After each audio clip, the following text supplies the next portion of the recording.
Children, continuing ahead with chapter 2 of chemistry. I had sent you 4 questions to search for the answers, and I think by chance all the answers must be pretty evident to you. And they are basically the 4 activities which we have discussed. Now the diagrams you must draw with a pencil and a scale. Okay. I just want to tell you the question. For example, this question which we had activity which we discussed. How can we obtain colored component from blue or black ink? So this question can be asked like other way also. How can we obtain a colored component from a dye? So the same question they can be asked in 2-3 ways, but the basic answer will be same. For example, next activity which we discussed is how can we separate cream from milk. Sometimes this question can also be asked as how can we obtain butter from milk. Okay, so just keep that in mind. And similarly, from oil and water, where it is written how can we obtain a mixture of 2 immiscible liquids, this question can also be asked how can we separate a mixture in which two liquids don't mix. Okay, so the same question can be asked in 2-3 ways, and you must remember and you must be able to identify which activity are they talking about. Okay, now we'll move ahead. Now if you see page 21, there is this question: is dye in black ink a single color? Now sometimes, suppose all of you, although most of you are using ball pens, but earlier many of you were using fountain pens, and we had that ink bottle. And similarly, lots of colors are also used in making clothes. When we dye, the clothes are put in color is put, the person who handles all that, he puts the clothes in that coloring solution, and then the color comes onto the clothes.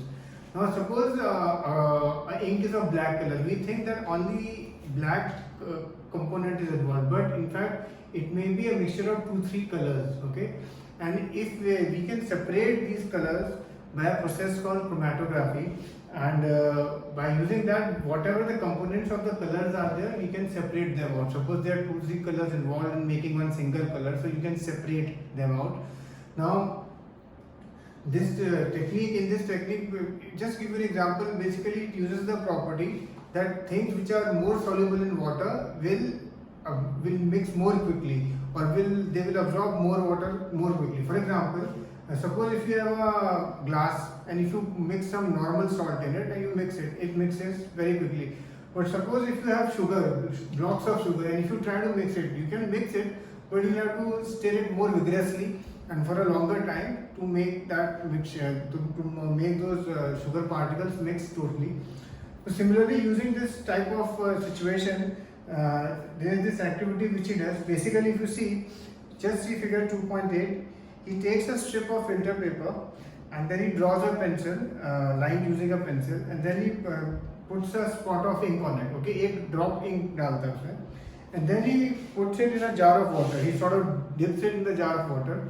Now the property of a filter paper is that it absorbs water, and as it absorbs water, so this water reaches the drop of the ink, and once it reaches the drop of the ink, the color which is more soluble in water वो सबसे पहले ऊपर जाता है. It absorbs, it starts moving up. Okay, the color which is more soluble in water, and slowly we separate out the different colors.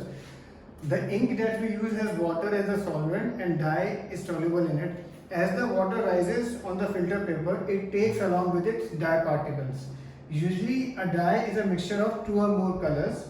The colored component which is more soluble in water rises faster, and in this way the colors get separated. Okay, and its applications are also written to separate colors in a dye, pigments from natural colors, and drugs from blood.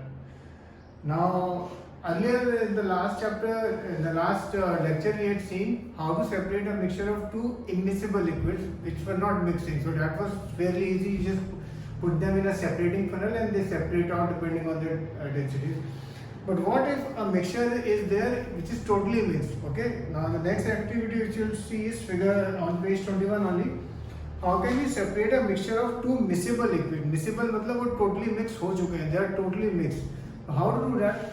The thing is that all liquids have their own boiling point. Okay, suppose one liquid has a boiling point of 70 degrees centigrade.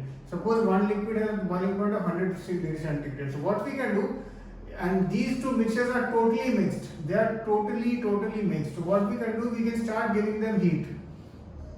Okay? When you can start giving them heat, so this liquid which is at 70 degrees centigrade, when the temperature reaches that, it will start boiling and it will start converting into vapors, and then we can condense those vapors and obtain this liquid, and in the beaker then only this liquid will be left which has a higher boiling point. So that is the process which is used, and this process is known as distillation, separation of two miscible liquids. If we see the acid here, a mixture of acetone and water is there, and once we supply the heat, the acetone vaporizes and condenses in the form of in the condenser, and can be collected from the condenser outlet. Water is left behind in the distillation flask. Water has a higher boiling point than acetone, and water फिर flask में रह जाता है, and ये जो सामने condenser का रखा हुआ है beaker, we can collect acetone from that. Now distillation में एक और है which is known as fractional distillation. What is the difference between fractional distillation and distillation? इसमें ना there should be some sufficient difference between boiling points, then only we can use distillation. अगर suppose एक का 90 degree, एक का 100 degree है और एक का 95 डिग्री सेंटीग्रेड है, then their boiling points are too close and we will not be able to separate them using a simple process called distillation. To separate a mixture of two or more miscible liquids for which the difference in the boiling points is less than 25 Kelvin. जब difference with the boiling point is less than 25 Kelvin, then fractionation distillation process is used for the separation of different gases from air. The apparatus is similar to that for simple distillation, except that a fractionating column is fitted between the distillation flask and the condenser. A simple fractionating column is a tube packed with glass beads. जी आप figure 2.10 में देख सकते हैं, एक fractionating column है जिसमें glass beads पड़े हुए हैं, small circular. The beads provide surface area for vapors to cool and condense repeatedly as shown in figure 2.10.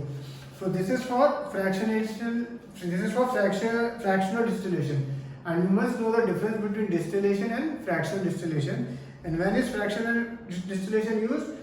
When the two mixtures of two miscible liquids in which the difference in boiling points is less than 25 Kelvin. अगर less than 25 Kelvin, then we have to use this. Otherwise, we can use normal method only. Okay. Now, if you see on page 23, there is this figure. Okay. Separation of components of air. और ये एक figure है. इस figure का कोई भी diagram, कोई भी एक्सप्लेनेशन आपकी टेक्स्ट बुक में नहीं है. ओके. एंड लास्ट ईयर आधे से ज़्यादा स्कूलों ने ना तो ये डायग्राम कराया था एंड ना ही इसका एक्सप्लेनेशन दिया था, बट 2-3 स्कूल्स ने ये डायग्राम भी कराया था एंड इसका एक्सप्लेनेशन भी दिया था. Okay. So now once this chapter is complete in your school, then I will ask you that whosoever has, which schools out of all of you have done this diagram as well as explanation. So that those children who have done both the things, I will send them diagram to and I will send them the explanation, and then I will of course explain it also. Okay. But in case all the schools are skipping, then we will not do this. Okay. So I will wait. Right now chapter 2 is done in only 1 or 2 schools, and those schools so far they have not done this. So I will wait for others also to tell me about it. Okay. Now the next process of separation which we will see is known as crystallization. Crystallization method is used to purify solids. For example, salt we get from seawater can have many impurities in it. To remove these impurities, the process of crystallization is used. Crystallization is a process that separates a pure solid in the form of crystals from a solution. Crystallization, and then there is one more thing. This question comes a lot of times. Why is crystallization technique better than simple evaporation technique? So these 2 points are written on page 23. You must remember those points. Now just before that, if we see the activity, how can we separate pure copper sulfate from an impure sample? This is basically your activity for crystallization. Take some impure sample of copper sulfate in a china dish, dissolve it in minimum amount of water, filter the impurities out, evaporate the water from the crystal sulfate solution so as to get a saturated solution. Okay, we evaporate it. Okay, cover the whole solution with filter paper and leave it undisturbed at room temperature to cool slowly for a day. You will obtain crystals of copper sulfate in the china dish. This process is called crystallization. So this is the whole activity which is this is the only activity which is totally written. All the steps are totally written here. And of course, then applications are also written for you. Purification of salt we get from seawater, and separation of crystals of alum or Fitkari from impure samples. Now on page 24, you have these three questions, question 1, 2 and 3. I want you to just have a look at them and try to search for the answers. I will discuss them in the next class. And similarly on page 28, question number 1, okay? Just try to do question number 1 on page 28 and we'll discuss their answers in the next class, okay? Cheers.